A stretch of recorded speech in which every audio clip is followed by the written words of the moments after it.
careers that we think might exist in 4 to 5 years might not anymore. This linear path of high school to uni to corporate job doesn't necessarily guarantee success or a happy life anymore. Jensen Huang was talking about how the most important part of developing skills is the quote-unquote human element of it. It's the creativity, it's patience, the knowing how to ask good questions even. I think adaptable means you're a generalist with intention. It always goes back to quote-unquote doing hard things and doing quote-unquote risky things in your young and formative years. There's so much you can learn from being in this unfamiliar environment. Like that you kind of create, but purposely create. When you're doing this and you kind of don't want to do it, is it because you feel like you're in an uncomfortable environment or you're in an unsafe environment? And how real is this feeling of unsafeness?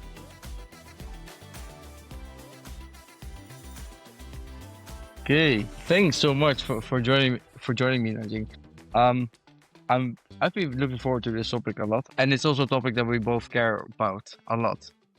It's also getting far more relevant, which is alternative learning paths and alternative career paths. Because I think this linear path of high school to uni to corporate job doesn't necessarily guarantee success or a happy life anymore, and they're also becoming more acceptable. And you're doing very important work on this with Baret Scholars. Can you tell me a bit about you, what Baret Scholars is, why it's important, and what is it that you do specifically there? Yeah, absolutely. Thank you so much for inviting me, Friso. I was looking forward to this conversation a lot as well, especially after, doing a lot of deep dive into well-being research and the research on purpose and happiness as well, especially for our youth of this generation. So my background has been in education for quite a while. I started out in education policy, so thinking about what sort of national curriculums, what sorts of modes of learning that is guided by national curriculum frameworks and education policies, what builds up a nation. And then I went into more of the micro level, where on the individual's level, how can we make learning better? Or how does the mind learn? So more education psychology side. And now I'm here at Baret doing something that I think how education should be, which is highly experiential, working on real projects, working with mentors that follow you through significant life events as well. Baret Scholars is basically a global year of exploration and experiential learning, where students about 17 to 21, 22, basically college age students, they spend 8.5 months living and learning across 7 different regions of the world. So they start out in North America in New York, then they go to Sao Paulo, then Paris, then Nairobi, Istanbul, New Delhi, and they end up in Beijing. So during this year, they're having so much of a deeper understanding of themselves, but also the world as well. And I always say this, and I truly believe it, that if all of our world leaders right now, if they've done this in the past themselves, if they've taken a year during their formative years to do a global year of exploration, to really live in cultures and live in different locations of the world, I think the world would be a little bit of a different place for the better. So I think that's why it's important, is helping our youth and helping our young people grow into thoughtful, capable, empathetic, grounded, and skilled adults as well. I wish I knew about this before I went to uni, actually. Yeah, that is what everyone says. Whoever I talk to, teachers and counselors, heads of schools, they're like, so do you take people who are a little bit older than 23? I'm like, how much older? And how do you even pick these different cities then, and why those? So we kind of split our program into 2 parts. One is where students spend 3 weeks in these metropolitan cities, or these cities of influence around the world. And then after those 3 weeks, they go off into what we call fellowships, which is basically our word of a 1-week intense learning experience. And this can go from anywhere to the Amazon rainforest, to hiking Mount Kilimanjaro, to learning about Brexit in the UK, to learning about biodiversity in South Africa. So anything under the sun. But apart from the fellowships, those 3 weeks in the metropolitan cities, we picked them for two reasons. One is the synergistic part of it, which basically, when I say synergy, it means when you have an understanding of, for example, migration in the US versus Latin America versus Europe versus China, and having a global understanding of one topic in different areas or different cities of influence around the world means different things, or means something more cumulatively when you do that comparison. And second of all, it's more of a practical element where a lot of our students or our scholars, the speakers that come and speak to them are people that are at the top of their industry, and metropolitans tend to draw those people. So we had Grammy-nominated artists, nominated directors that came to talk to us, and we had musicians and we had CEOs and Nobel Peace Prize laureates come and talk to us. And oftentimes they just so happen to be in the metropolitan cities. So we go where the expertise is, basically. There is this notion that doing a gap year or doing something alternative, or not following the socially expected path of like straight after high school you're going into a top tier university, and then after that you go to consulting or law firm or whatever. Like, what's so hard about making it normalized to try and do something else? That's a very valid question. And before I say kind of the fears around it, I also want to say, I'm going to quote a couple of names. For example, Sam Altman, he was talking about his gap year experience, saying it was the one or two of the most formative or most important career moves that he's made to do a gap year. You know, Steve Jobs did a gap year back in the day. Obama's daughters did gap years. Many influential people did gap years back in the day, but also it was a part of a formative learning experience to be able to have that year of exploration of the self and the world. And back in the early kind of eras, it was called the Grand Tour, where, you know, aristocrats went on these and it evolved into kind of more in a mainstream culture. But I think people are a bit wary of this, or maybe families and parents are more wary of this. It's for two reasons. I think one is the environment that we're in. Our parents' generation, or parents that were born around, you know, the 80s, they had this expectation of how jobs would work. There were less jumping between companies. Sometimes you work at a company, you work for a long time there. There was more of a guarantee of, if you are in this profession, then or if you are in this major, then you would likely go into this profession. The changing of technology wasn't as rapid. There was more predictability. And I think in the world right now, there's so much more uncertainty. And because of this uncertainty, there's almost this need to grasp at something that's predictable. And my argument is you need to do the opposite when the future is unstable. This is the time that sometimes your risk will pay off. Secondly, I think it's also psychological. It's like we as humans, we like to do things that can walk in more of a predictably safe path. This has guaranteed our survival for so long. And it's sometimes hardwired to be like, okay, what are the predictable things that I can do and how can I walk into it or walk through this path? But the world is changing so much more than we know right now. And I think we were chatting about this before, but careers that we think might exist in 4 to 5 years might not anymore. So if you're a student, a CS student right now, it's very hard to predict what jobs would still be available in 4 to 5 years. Jensen Huang was talking about how the most important part of developing skills is the quote-unquote human element of it. It's the creativity, patience, the knowing how to ask good questions even. Yeah, which you do great at. And like, is there Or do you see a lasting effect in the people that joined the program, that they kept on exploring and or making weird or unexpected career jumps? Yeah, absolutely. Even, there were students in our program that came in. I remember there was this young man that came in. He came into the program. I was talking to him about his future plans, and he was saying, I know exactly what PhD program I want to apply to. I want to apply to this specific lab at MIT to work with this specific professor. I already have my life figured out and planned out.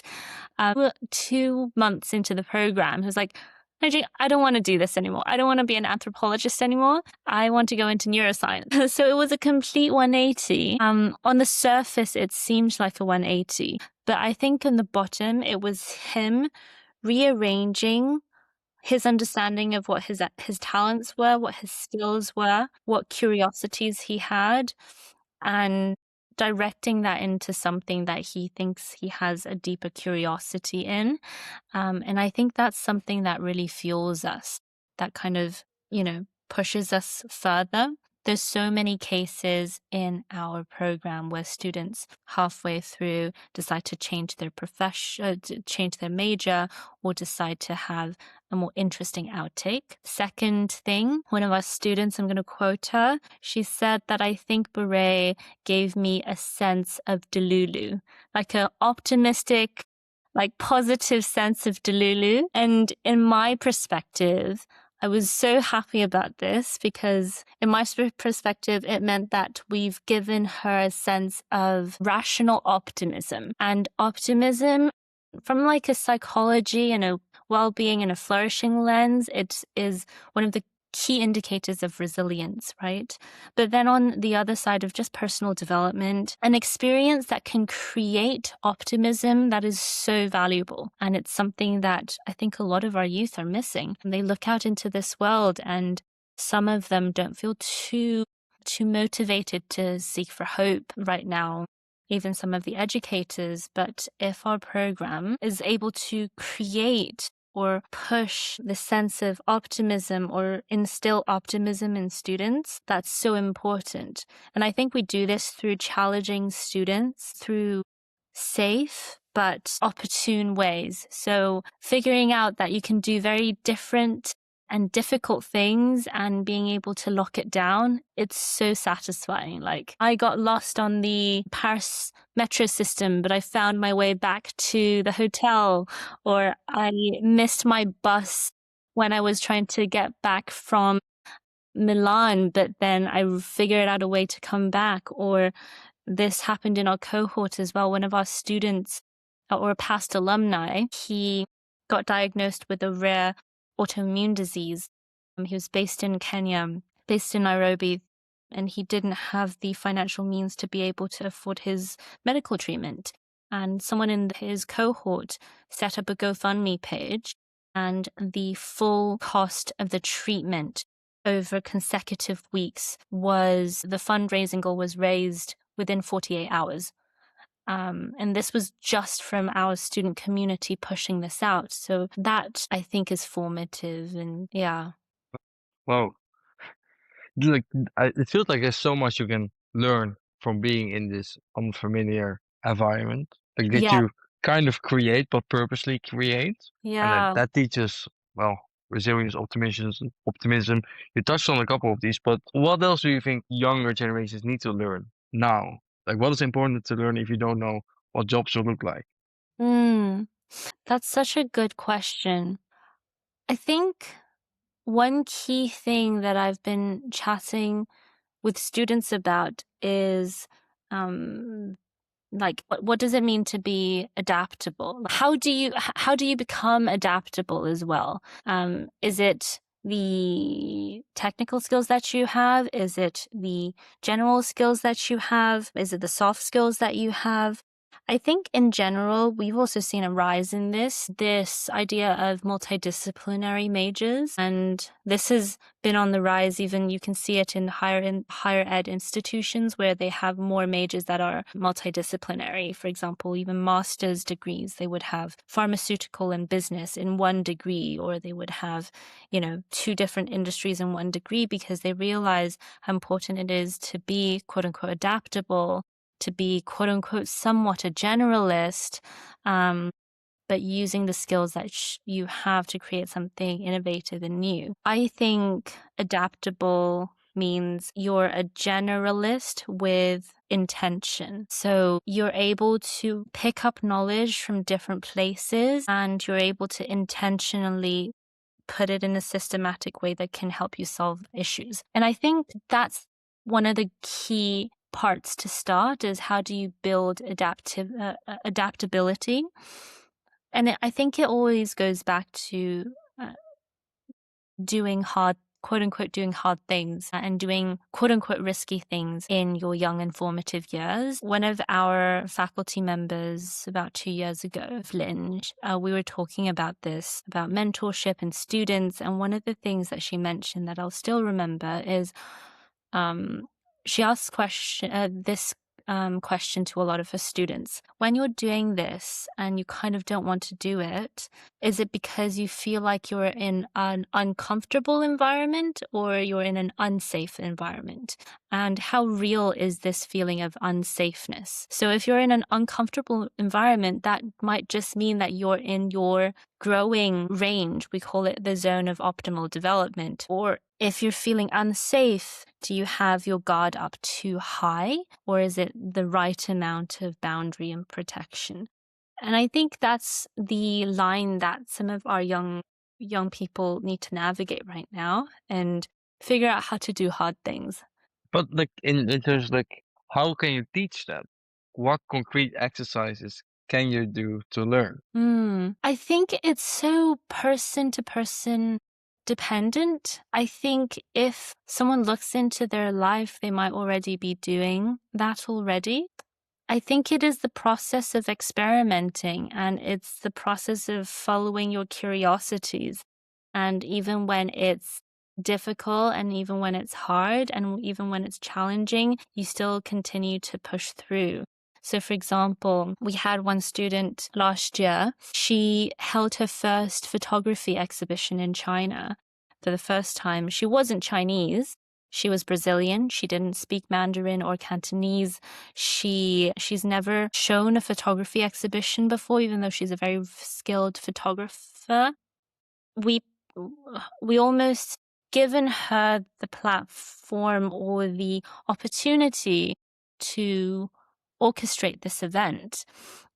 So putting young people in situations that they're stretched, it's not unsafe, but it might be uncomfortable. I think it allowed her to see how capable she was, see that she was able to orchestrate a whole photography exhibition, do the layout of it, do the user experience of it, to speak about the curated artwork in such a mature way, all without knowing how to speak Mandarin or Cantonese in Shenzhen. I think that's a really impressive thing. And it's because there was this opportunity or platform for her to push herself. Wow.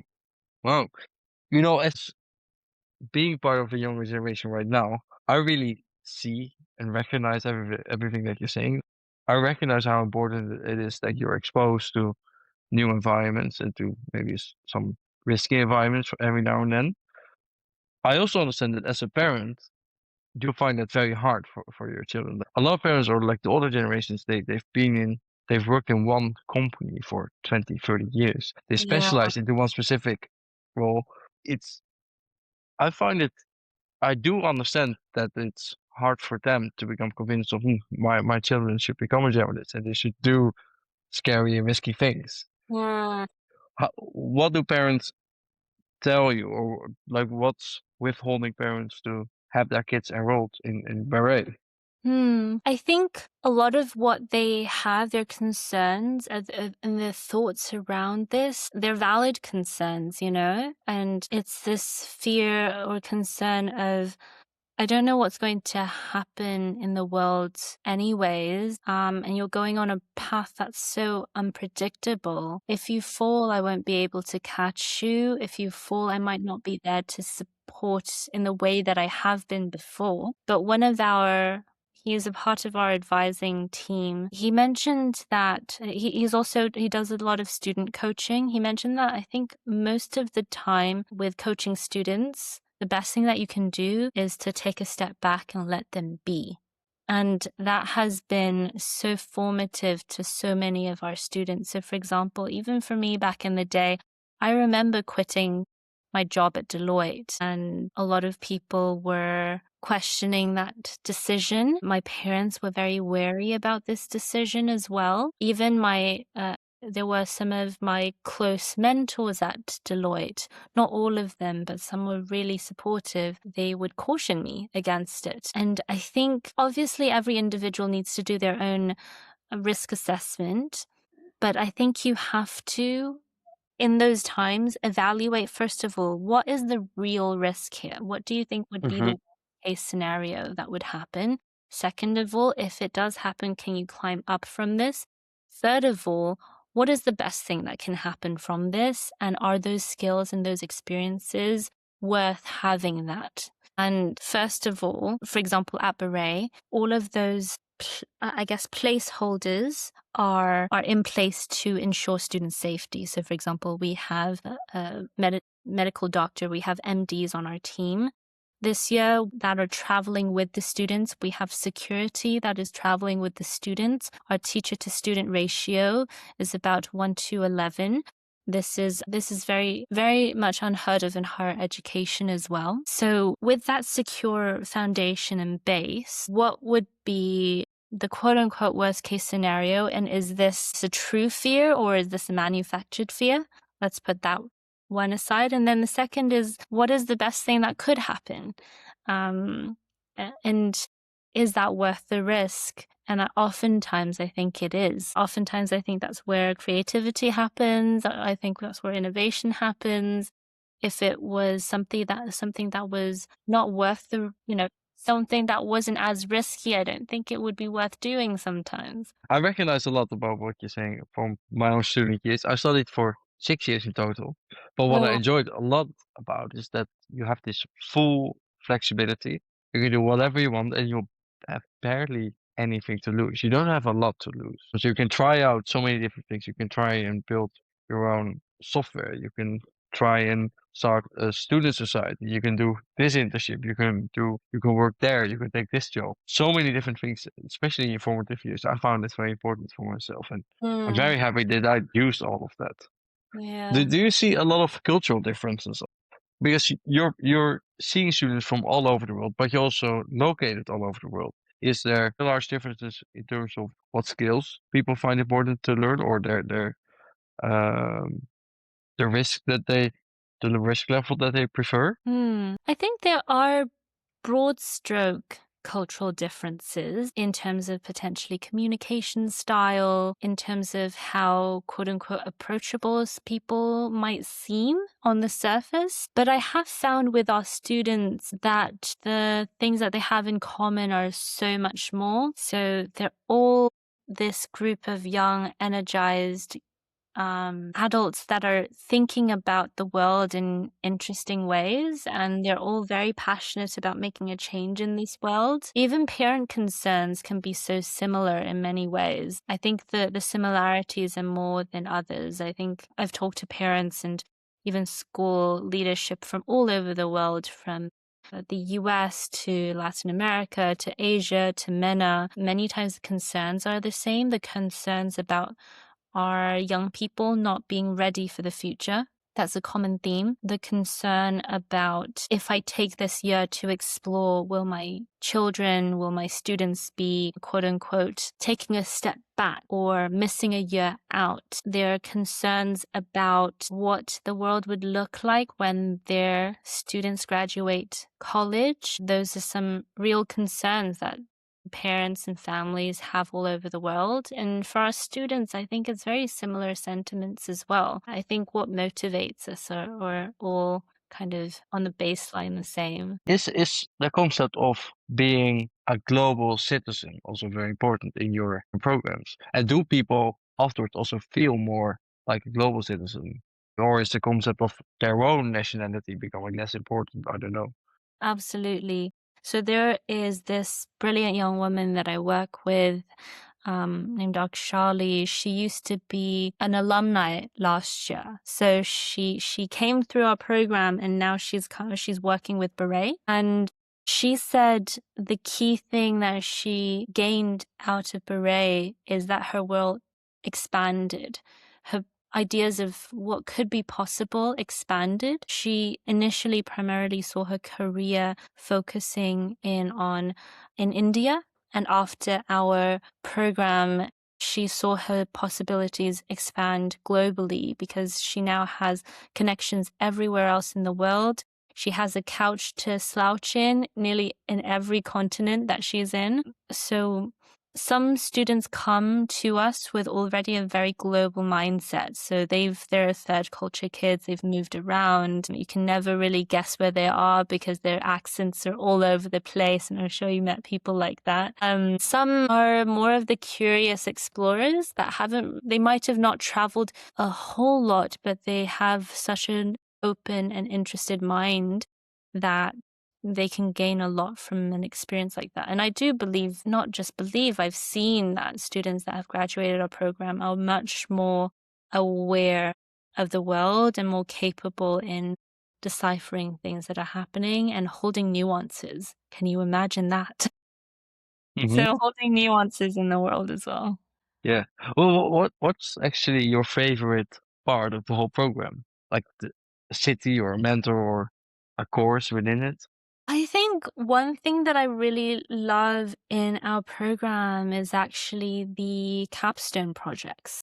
So there are some that would ask, so what is the key takeaway or deliverable after a program like this? Cool, they've traveled through all these different regions of the world. What is the key deliverable or takeaway? I think that the gaps is this kind of accumulating work that students come up with for the end. So it's basically our version of a graduation project. So our graduation is a 1 week long process where our students get to showcase all sorts of things during their graduation, and one of it being graduation capstone projects. So it can look like a myriad of different things. Some students have created a poem series, so like I guess it's called a collection of poems, and she published a little a book of poems. Some students have created podcast series where they've interviewed people in all of the regions that they were at. Some people decided that they were fascinated about cooking and culinary experiences, so they started writing down recipes for each of the regions that they're in. They're now training as a chef, actually. Some students have decided to create startups. So one of our students created an idea of an app during our program, and after graduating our program, he's gotten funding from Yale University to continue his startup. So I think for me, it's the capstone projects that are really interesting. I want to finish off with maybe a word of advice from you, because to all students and also like professionals, let's make it broader than that, who feels that they're stuck on a very traditional path or something that's socially expected from them. What's a very easy small step that they can take? I would say a very easy direction or actionable step that you could take right after hearing this series or this episode would be take out a piece of paper and journal. Journal about what you're curious about, what you're passionate in. What are the things that you can just do throughout the night and you can kind of forget the time? Journal about what talents you think you might have and skills you think you have acquired throughout the years. What is most important to you? What is more important to you other than external validation like money or status or fame? or anything in between, but what excites you and what is important to you. So journaling about your own personal values. So starting with that sheet of paper, think about where you can go from there. If your kind of roadblock is fear, then maybe ask yourself, I'm feeling fear because do I think it's something that's uncomfortable, or if it's something that is unsafe? I'm going to quote Revlin there. But those would be one, and then a bonus other thing that they can do as well. Nice. Amazing. I really enjoyed the conversation, and in particular, I really see that you're very thoughtful about all of the examples that you mentioned, and you're very proud of the people that you work with, and of also all the students that have been involved in the program. So I really enjoyed it, and I also really hope that parents listening to this, or also students listening to this, will enroll and will look it up. So thanks a lot. Thank you so much, Friso. It was so much fun chatting with you.